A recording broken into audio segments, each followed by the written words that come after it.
we have expectations. What's been done in the past isn't good enough, and we're going to win. It's just a matter of when.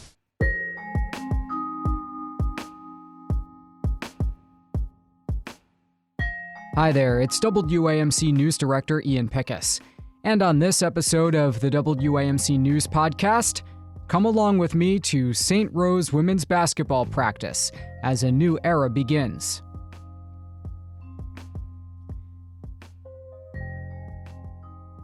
Well, the women's basketball program at the College of St. Rose in Albany is starting over with a new coach. As I found out at a recent practice, Will Brown, formerly of the University at Albany's men's basketball program, is looking to win here too.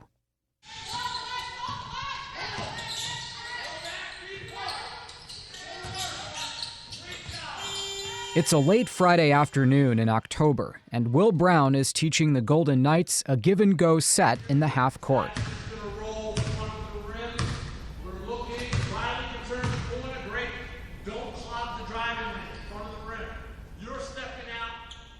They run the play again and again, with different groups of 5 practicing the timing and getting the ball into the lane.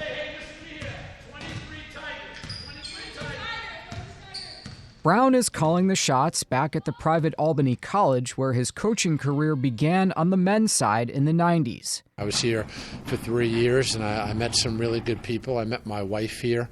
My wife's got a degree from the College of St. Rose, so for me, it was my first opportunity. I met my wife here, and to kind of come full circle, and now on the women's side, something new for me. But I always feel that everything that you do, there has to be a growth and development element to it. From there, he spent 20 seasons at the University at Albany, leading the men's hoops team to the Division I NCAA tournament 5 times. After parting ways with the Great Danes, Brown then served as head coach and general manager for the Albany Patroons pro team for 1 season in 2022. Now, Brown finds himself back in the college game, this time at the Division II level in the Northeast 10 Conference.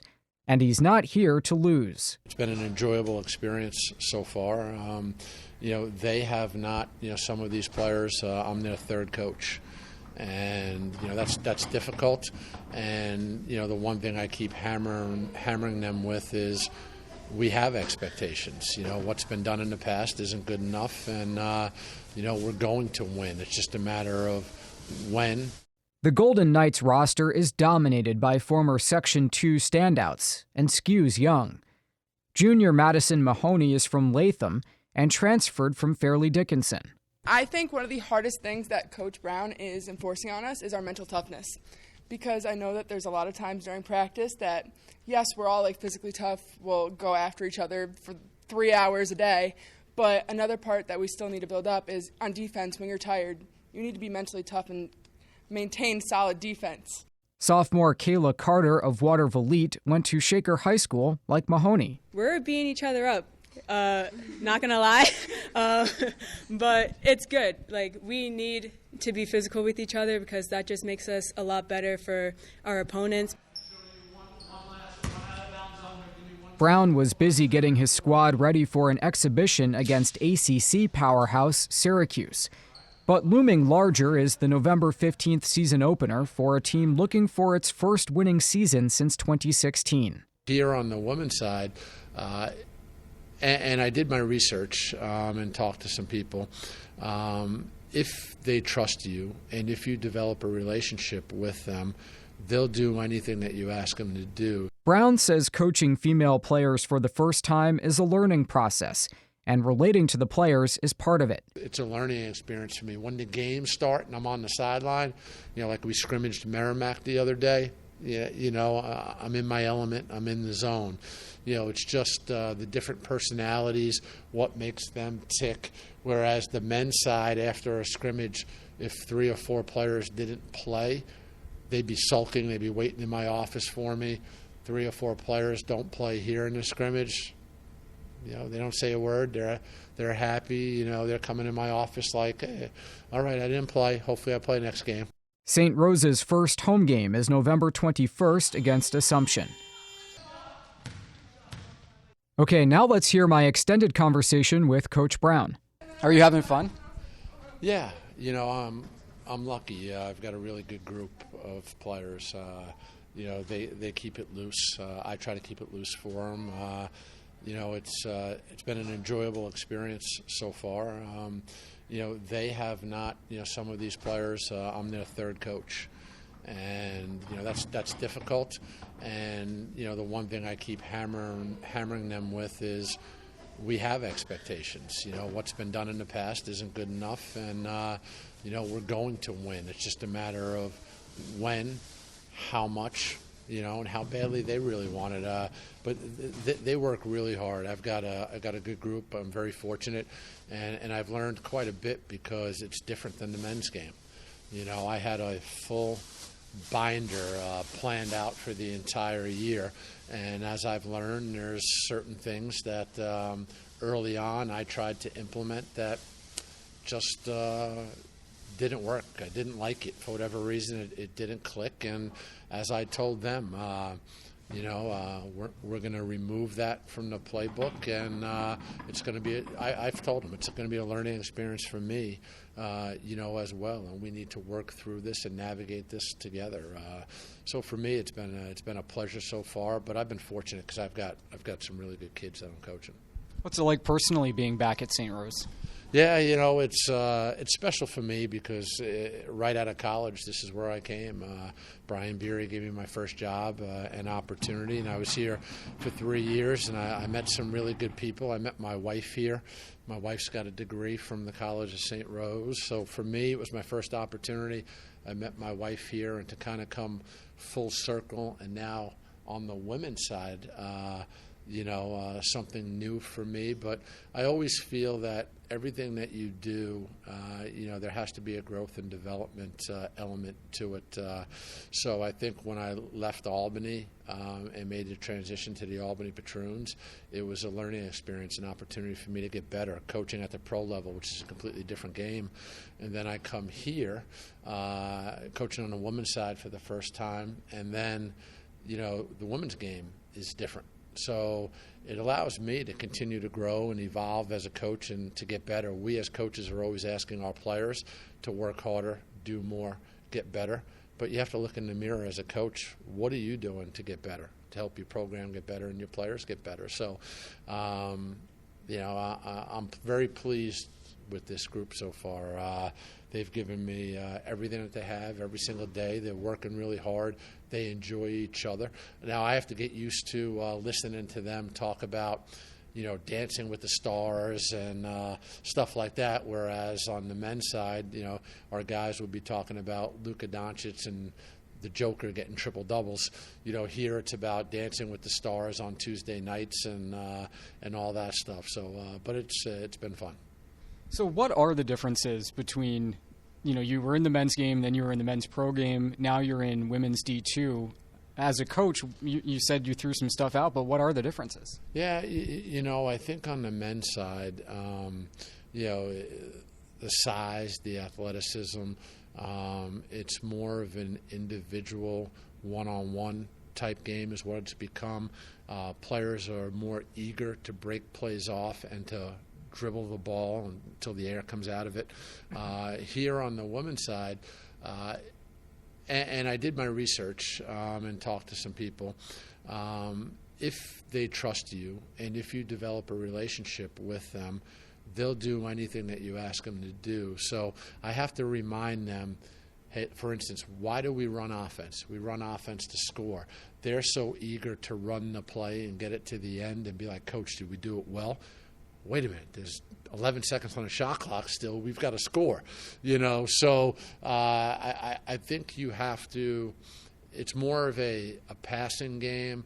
It's more of a scoring off your actions. You're not getting as much one-on-one off the dribble stuff, which I don't have a problem with.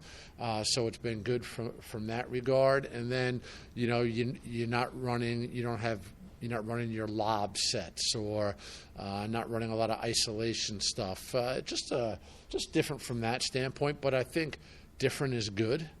I think it's a good different. And for me, I think I've got a really good relationship with this group in a short period of time, and we're making positive progress, every single day. But I think the relationship piece and the trust piece, again, some of them, the seniors, I'm their third coach. They have not won, and they desperately want to win. And as I told them, I did not take this job, just to coach basketball. I took this job to elevate this program. That this place in particular is important to me because of what we've already hit on. I was here for 3 years. I got my start here, and I met my wife here, met some great people here. Brian Beery, the men's coach, and I are extremely close. He's back here. He's my wife's uncle. So there's a lot that goes into this, and one of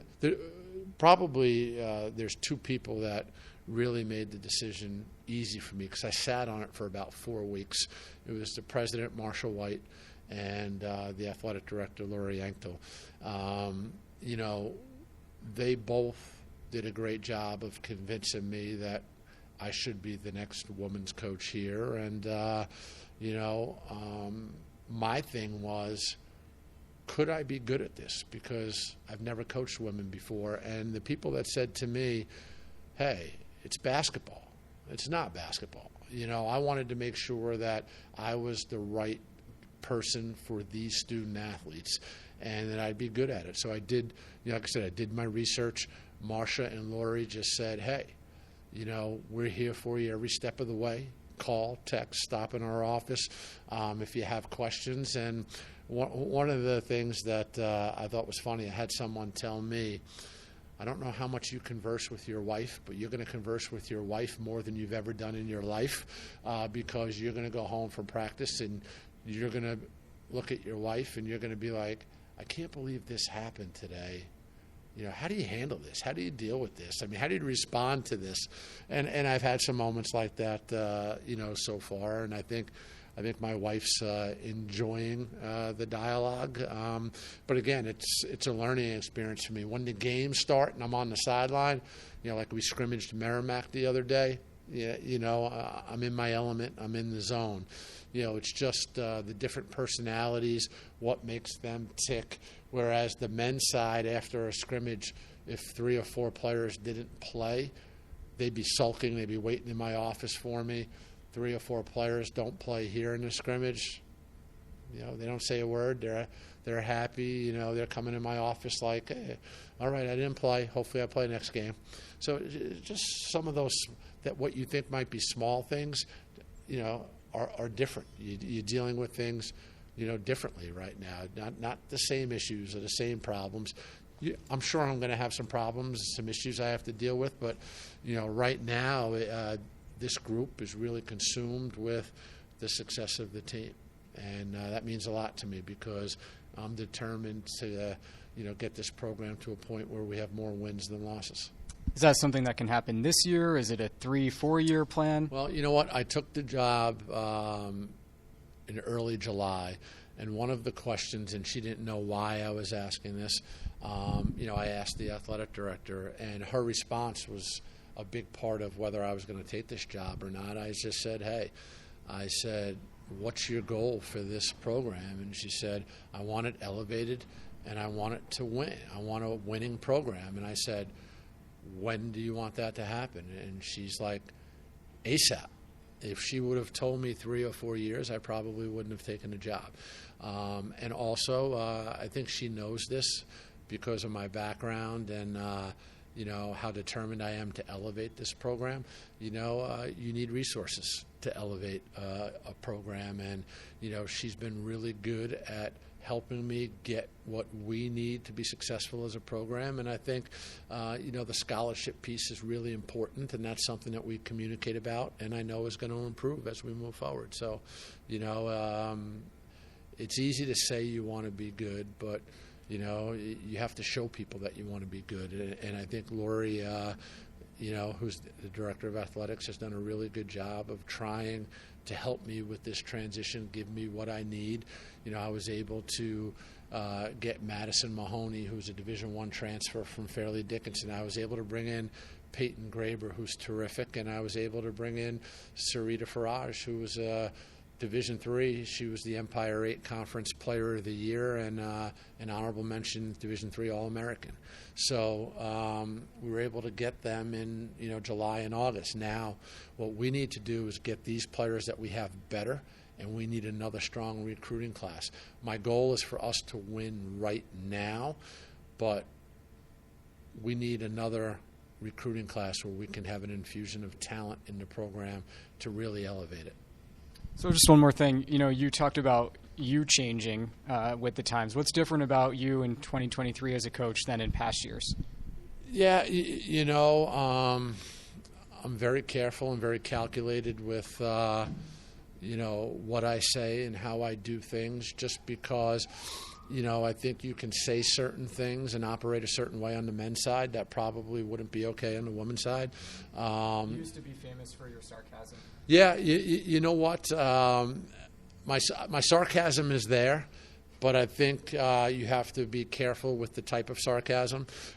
They seem to enjoy the sarcasm, and I have a couple of players that will come right back at me with some sarcasm, which I always welcome with open arms.